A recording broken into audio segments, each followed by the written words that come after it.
भक्तों, ओम नमः शिवाय, श्री शिवाय नमस्तुभ्यम, जय श्री महाकाल। जी हाँ भक्तों, क्या आपका भी जो बच्चा है उसका जो मन है वो पढ़ाई में बिल्कुल भी नहीं लगता। आप लोग बहुत ज़्यादा परेशान हैं उसकी पढ़ाई के लिए कि आखिरकार हमारा जो बच्चा है वो पढ़ता क्यों नहीं है। जब भी आप उसको पढ़ाने के लिए बैठाते हो तो वो इधर उधर के कामों में लग जाता है। कहीं खेलने चला जाएगा, कहीं घूमने चला जाएगा, कहीं कुछ करने लगेगा, कहीं कुछ करने लगेगा, लेकिन पढ़ेगा बिल्कुल भी नहीं। आप लोग को भी समझ से बाहर है कि आखिरकार हमारा जो बच्चा है वो पढ़ता क्यों नहीं है। जब भी आप उसको पढ़ाने के लिए बैठाते हो तो वो दूरी भागने लगता है पढ़ाई से, लेकिन पढ़ता बिल्कुल भी नहीं है। आपने उसके पीछे क्या कुछ नहीं किया, बहुत अच्छी उसको स्कूल में डाल के रखा है, बहुत अच्छा उसको कोचिंग ट्यूशन दे रहे हैं, हर एक तरह की सुख सुविधा भी दे रहे हैं, लेकिन फिर भी आपका जो बच्चा है ना उसका जो मन है वो पढ़ाई में बिल्कुल भी नहीं लगता। तो ऐसे में कौन सा उपाय करें ताकि आपका जो बच्चा है वो अच्छे तरीके से पढ़े, अच्छे तरीके से आगे बढ़े। आज की इस वीडियो के माध्यम से हम आपको बताने वाले हैं। तो बस एक एक चीज़ ध्यान से सुन के अच्छे से करिएगा ज़रूर।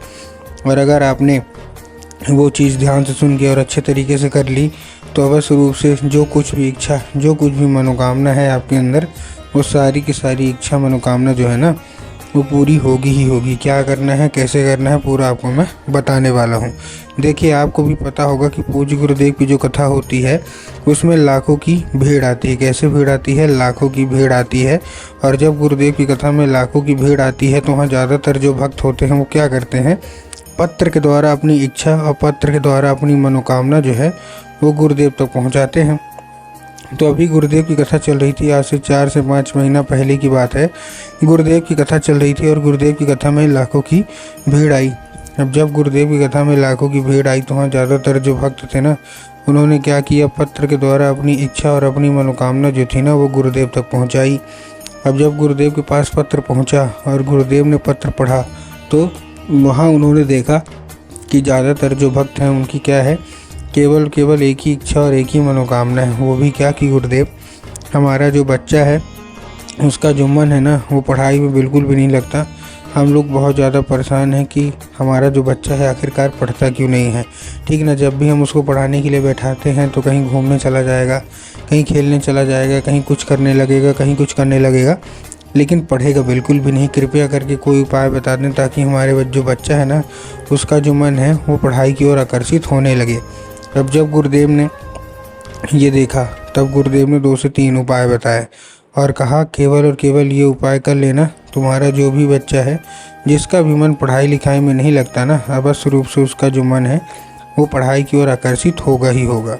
अब जब गुरुदेव ने उपाय बताया तो लोगों ने जा जाके इस उपाय को क्या किया, घर में करना शुरू कर दिया। अब जैसे ही लोगों ने जा जाके इस उपाय को घर में करना शुरू कर दिया, वही लोग गुरुदेव की कथा में मात्र 1 से 1.5 महीने के बाद वापस आए। अब जब वही लोग गुरुदेव की कथा में वापस आए तो उन्होंने क्या किया, फिर से एक बार गुरुदेव को दोबारा पत्र लिखा। लेकिन ये वाला जो पत्र था ये गुरुदेव को धन्यवाद के रूप में पत्र था कि गुरुदेव धन्य हो आपका, आपके द्वारा बताया गया उपाय हमने कर लिया है, हमारी सारी की सारी इच्छा और सारी की सारी जो मनोकामना है ना वो पूरी हो गई है। और हमारा जो बच्चा था जिसका मन पढ़ाई में बिल्कुल भी नहीं लगता था वो बिना कुछ बोले, बिना कुछ कहे केवल पढ़ाई ही करता है। आपका कोटि कोटि धन्यवाद।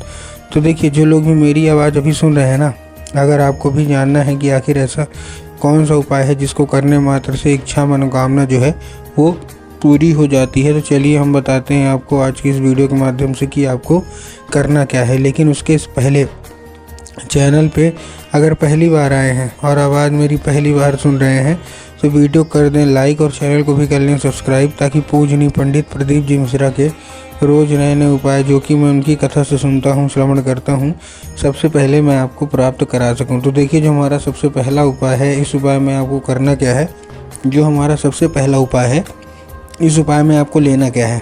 इस उपाय में आपको केवल चाहिए 3 काली तिल और 1 धतूरा। क्या चाहिए? 3 काली तिल चाहिए और 1 धतूरा चाहिए। अब देखिए, काली तिल और काली मिर्च में ना बहुत सारे लोग कंफ्यूज होते हैं, काली तिल क्या है, काली मिर्च क्या है, हमको थोड़ा साफ साफ बताओ। तब गुरुदेव ने साफ साफ बताया है कि आपको काली तिल चाहिए और साथ में आपको चाहिए 1 धतूरा। ले लिया। लेने के बाद आपको क्या करना है, अपने बच्चे के हाथ में दे के उसको भेज देना है। कहाँ? सीधा सीधा शिव मंदिर। अब जैसे ही आप अपने बच्चे को शिव मंदिर भेजेंगे, शिव मंदिर भेजने के बाद उसको क्या बोलना है कि दक्षिण दिशा में खड़ा हो जाए और उत्तर की ओर अपना जो है वो चेहरा कर ले। अब देखिए, दक्षिण और उत्तर में ना बहुत सारे लोग कंफ्यूज भी होते हैं कि दक्षिण क्या है, उत्तर क्या है, हमको थोड़ा साफ साफ बताओ। तब गुरुदेव ने साफ साफ बताया है कि आप जिस भी शिव मंदिर जा रहे हैं ना, उस शिव मंदिर का जिधर साइड जलाधारी होगा, आपको अपना चेहरा उधर साइड करके खड़े हो जाना है। ठीक, खड़े हो गए। खड़े होने के बाद आपको करना क्या है, एक नाम लेके, कौन सा, महादेव का सुंदर सा नाम है श्रम्भेश्वर महादेव।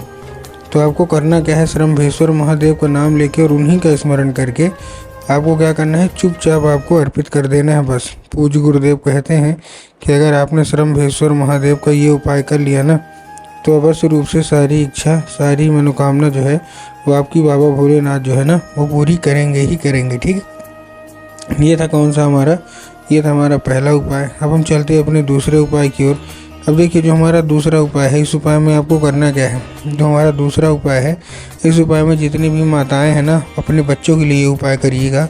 इस उपाय में आपको एक लाल फूल चाहिए, और एक लाल फूल लेने के साथ साथ आपको ध्यान रखना है कि जो लाल फूल है कहीं से कटा फटा न हो। और दूसरी चीज़ आपको ध्यान रखना है कि जो फूल है वो तो ठीक है, लेकिन आप इस उपाय को करने के लिए आपके घर में माता सरस्वती की फ़ोटो या मूर्ति होना अति अनिवार्य है। अगर आपके घर में माता सरस्वती की फ़ोटो या मूर्ति कुछ है तब तो अच्छी बात है, लेकिन अगर आपके घर में माता सरस्वती की फ़ोटो या मूर्ति कुछ नहीं है तो आपको बाज़ार जाना है, माता सरस्वती की फ़ोटो लाना है और अपने घर में क्या करना है, उनको स्थान देना है। ठीक, दे दिया स्थान देने के बाद आपको करना क्या है, जैसे आपने स्थान दिया, स्थान देने के बाद आपको चुपचाप शाम के वक्त, जब आपके घर में पूजा पाठ होती है, तो आपको शाम के वक्त क्या करना है, वो अर्पित करना है।